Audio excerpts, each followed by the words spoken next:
কিন্তু গ্রাম অঞ্চলে বা বৃষ্টিকে যারা বসবাস করে তাদের কি কষ্ট হচ্ছে, সেই দিক খেয়াল করে আজকে দীর্ঘদিন আমাদের দেশ স্বাধীন হওয়ার পর থেকে নিয়ে এতদিন লাগাতার এরকম অনাবৃষ্টি থাকে নাই। এটা শুধু আমাদের গুনাহের কারণে। আমি আপনাদের নিকট আবেদন করব যে ব্যবসা করি ভাই, আল্লাহ আমাদেরকে ব্যবসা বরকত দিবেন। আজকের দিনের জন্য আমরা বিশেষ দোয়া হবে রাসূলের সুন্নাত তরিকায় আমাদের দোয়া যিনি করবেন মিরপুর ইমাম ওলামা পরিষদের সম্মানিত সভাপতি, জামিয়া দিনিয়া কল্যাণপুরের সম্মানিত শাইখুল হাদিস, লেকবি রোডের জামে মসজিদের সম্মানিত খতিব জনাব হযরত মাওলানা মুফতি খোরশেদ আলম কাসেমী সাহেব। তার আগে আমি দু একটা কথা বলবো, একটু সবাই বসি। আলহামদুলিল্লাহ ওয়া কাফা ওয়া সালামুন আলা ইবাদিহিল্লাযীনা ইসতাফা, আম্মা বা'দ, আউযু বিল্লাহি মিনাশ শাইতানির রাজীম, বিসমিল্লাহির রাহমানির রাহিম। যারাল ফাসাদু ফিল বাররি ওয়াল বাহরি বিমা কাসাবাত আইদিন নাস, সাদাকাল্লাহুল আযীম। আল্লাহ পাকের দরবারে অসংখ্য মেহেরবানি যে আল্লাহ রব্বুল ইজ্জত আমাদেরকে কারো জন্য জীবনের সর্বপ্রথম এই নামাজ, কারো জন্য দ্বিতীয় নামাজ, কারো জন্য তৃতীয় নামাজ, যে এই বৃষ্টির জন্য দোয়া করা, এটা নবীদের একটা সুন্নাত। আমাদের নবী মুহাম্মদ সাল্লাল্লাহু আলাইহি সাল্লাম বৃষ্টি যখন অনাবৃষ্টি দেখা দিয়েছিল মদিনাতুল মুনাওয়ারায়, তিনি তখন এই বৃষ্টির জন্য দোয়া করছেন এবং পূর্বের নবীরা এরকম দোয়া করছেন। আল্লাহ কেন অনাবৃষ্টি দেন, বৃষ্টি কেন আল্লাহ তাআলা বন্ধ করে দেন, এটা আমাদের গুনাহের কারণে কোরআনুল কারীমের আয়াত দ্বারা প্রমাণিত। আল্লাহ রাব্বুল আলামিন বলেন, যারাল ফাসাদু ফিল বাররি ওয়াল বাহরি বিমা কাসাবাত আইদিন নাস, জলে এবং স্থলে যে সমস্ত মুসিবত আছে, যে সমস্ত বিপদ আসে, যে সমস্ত আপনার যে সমস্ত প্রাকৃতিক দুর্যোগ আসে, সবগুলাই হলো আমাদের হাতের কামাই। আজকে মানুষ দেখেন চারিদিকে যখন লক্ষ্য করবেন তখন দেখবেন মানুষ কত গুনার কাজের মধ্যে লিপ্ত। কয়টা মানুষ আছে আপনার আল্লাহ তাআলার আনুগত্যের মধ্যে লিপ্ত? খারাপ কাজের সংখ্যা, খারাপ কাজ কর্মওয়ালাদের সংখ্যাই বেশি, ভালো কাজ কর্মওয়ালার সংখ্যাই খুব কম।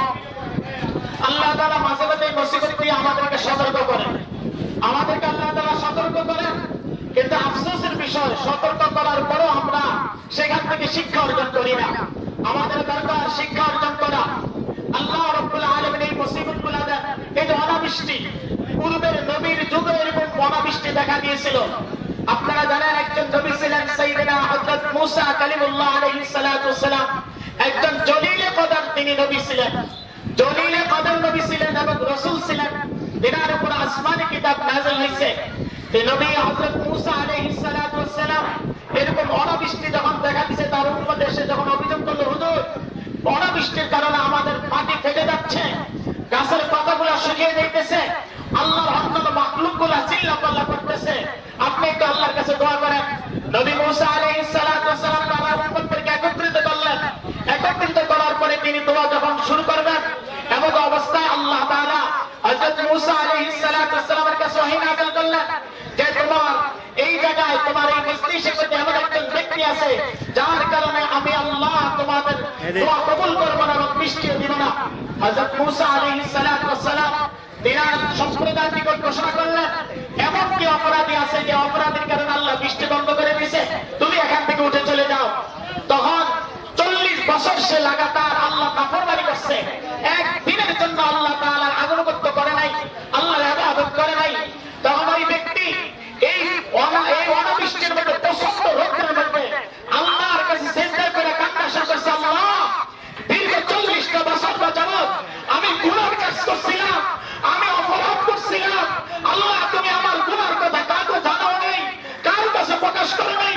আজকে আমার এলাকার লোকদের সামনে, নবীর সামনে আমাকে বেইজ্জত করবা, আল্লাহ তুমি আজকে 40 বছর যেরকম গুনাহ করার পরে তুমি প্রকাশ করো নাই জাতির কাছে, আজকে তুমি আমার এই গুনাহের কথা প্রকাশ করো না, আল্লাহ তুমি আমাকে মাফ করে দাও। ওই ব্যক্তির তওবার কারণে আল্লাহ তাআলা সঙ্গে সঙ্গে বৃষ্টি নাযিল করছেন। আজকে যদি আমরা তওবা করি, আল্লাহর কাছে যদি কান্নাকাটি করি, সামান্য একটু কান্নার কারণে যদি আল্লাহ আমাদের জন্য আকাশ থেকে বৃষ্টি নাযিল করেন, ভাই এটা হলো আমাদের কাজ করা, আল্লাহর কাজ হলো দেওয়া। আল্লাহ তো দেওয়ার জন্য প্রস্তুত, কিন্তু আমরা আল্লাহর কাছ থেকে নিতে রাজি না। আল্লাহ দিতে রাজি, আমরা নিতে রাজি না। আজকে আমরা আল্লাহর কাছে যাওয়া ভুলে গেছি। আল্লাহ কোরআনের মধ্যে বলেন, উদউনি, তোমরা আমাকে ডাকো, আমার কাছে যাও,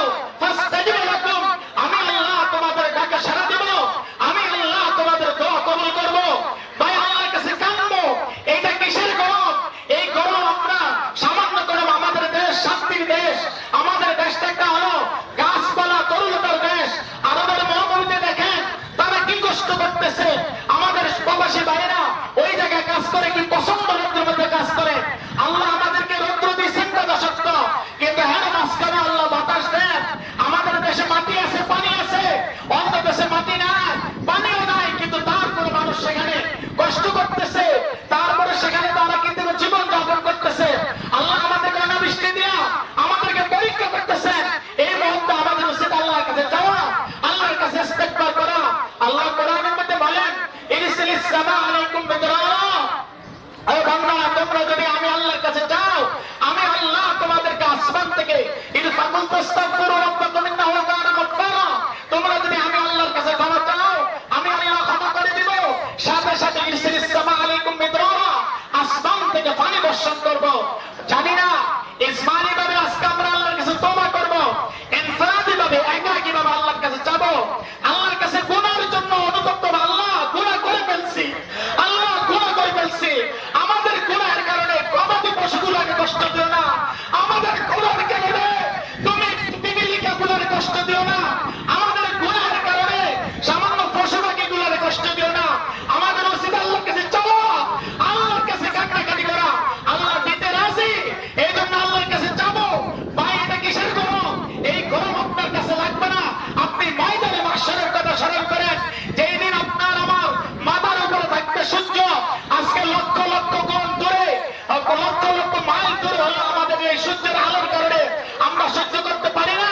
কিন্তু একদিন আসবে আমার আপনার মাথার কারো এক বিগত, কারো এক হাত, কারো দুই হাত, যখন মাথার উপরে সূর্য থাকবে, সূর্যের তাপের কারণে আমাদের মাথার পেটে, মাথার মগজ, বাজের কোমরটায় এরকম করে আমাদের মুখ থেকে আমাদের দেহ দিয়ে এগুলো বাইরে বার খাবে। কিন্তু তারপরে মানুষ এই দিক চিন্তা করবে না যে আমি কি খাইতেছি, সূর্যের তাপের দিকে খেয়াল করবে না। সবাই শুধু আল্লাহ তাআলার বিচারের কাজ কেন শুরু করে না সেই দিক খেয়াল করবেন। এই জন্য আমি আপনাদের নিকট আবেদন করব, এখনই জামাত আরম্ভ হয়ে যাবে ইনশাআল্লাহ। আমরা নামাজে শরীক হই, নামাজের সিস্টেম আছে। হযরত বলে দিলাম নামাজ কেমনে পড়ব। নামাজের পরপর খুতবা আছে, অল্প সংক্ষিপ্ত আকারে খুতবা হবে। খুতবার পরপরই হুজুর দোয়া করবেন। হুজুর যখন দোয়া করবেন আমরা হাত উঠাবো, হাত এভাবে হাত উল্টা উঠাবো, হাত দোয়া করবো। হুজুর আল্লাহর কাছে যতবার আল্লাহকে ডাকবেন, আল্লাহ ও আল্লাহ তুমি আমাদেরকে মাফ করে দাও, আমরা সাথে সাথে আমিন বলবো। আল্লাহর গুণবাচক নাম ডাকবো। আল্লাহ তুমি বৃষ্টি দেওয়ার মালিক, বৃষ্টি বন্ধ করার মালিক। আল্লাহ তুমি বৃষ্টি দাও, আল্লাহ তুমি রহমতের বৃষ্টি নাযিল করো। আমরা ওনার সাথে আমিন আমিন বলবো, আর চোখের পানি ফেলাবো, কান্নাকাটি করবো। কান্না না আসলেও কান্নার ভান করবো, আর আল্লাহর কাছে চাইতে থাকবো। গরমের দিকে তাকাবো না, আল্লাহর রহমতের দিকে তাকাবো। আল্লাহ যে রহমান, আল্লাহ যে রহিম, আল্লাহ যে গফুর, আল্লাহ যে গফফার, আল্লাহ যে করিম, আল্লাহ যে জব্বার, আল্লাহ যে মালিক, আল্লাহ যে খালিক, এই নাম বলে যখন ডাকবার আমিন আমিন বলবো, আর আল্লাহ তাআলার কাছে রহমতের বৃষ্টি কামনা করবো। আল্লাহ তাআলা আমাদেরকে সেই তৌফিক দান করুক। ওমা তৌফিক ইল্লা বিল্লাহ। জামাত আরম্ভ হবে ইনশাআল্লাহ।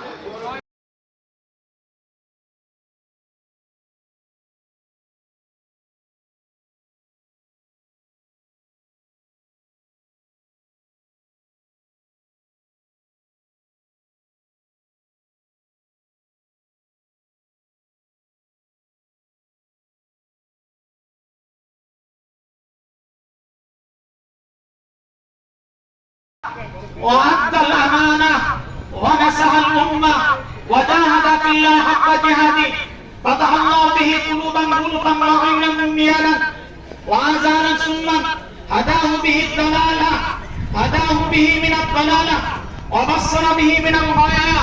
شرح الله صدره وعلى ستره ورفع قصره ووسع بسره، زهر الزلالة والصغار على من خالف أمره، أكمل به الدين وأتم به النعمة، تركنا على النور محجة البيضاء ليالها كنهارها لا يزيغ عنها إلا الحق ما جاء به والدين ما شرعه.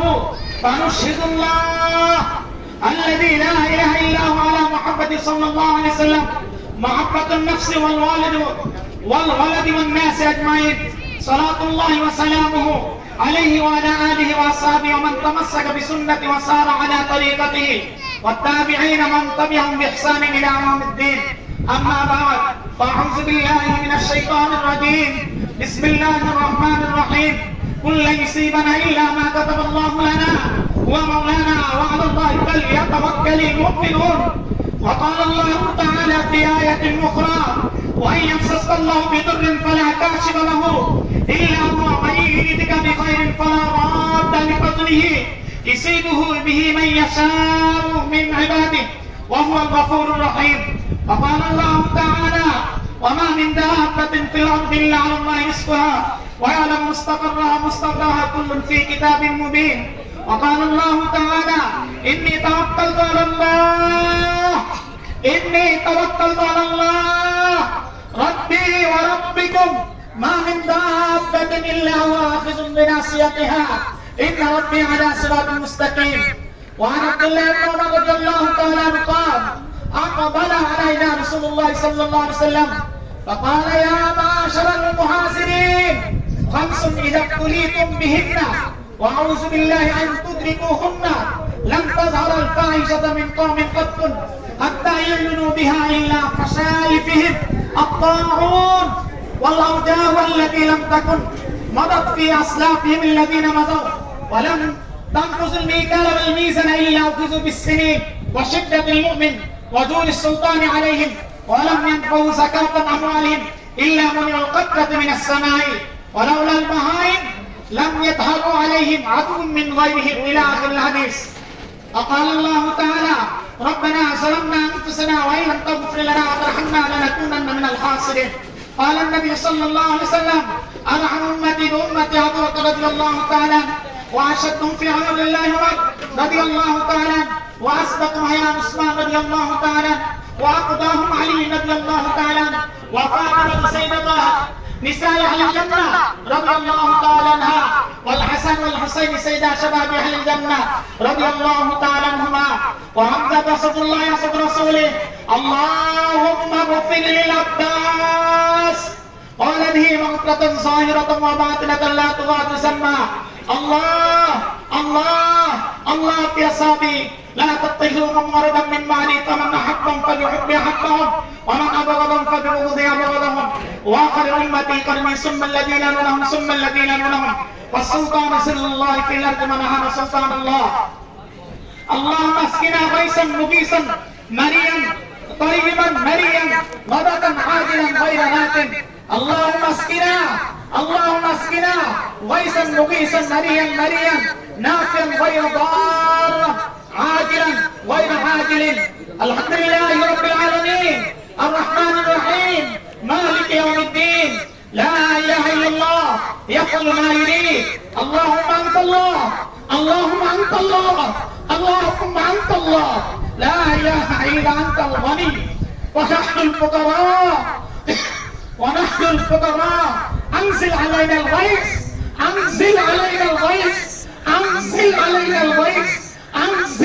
الغيث واجعل ما انزلت لنا قوة وبلاغا الى حين. اللهم ارحم فإنك خير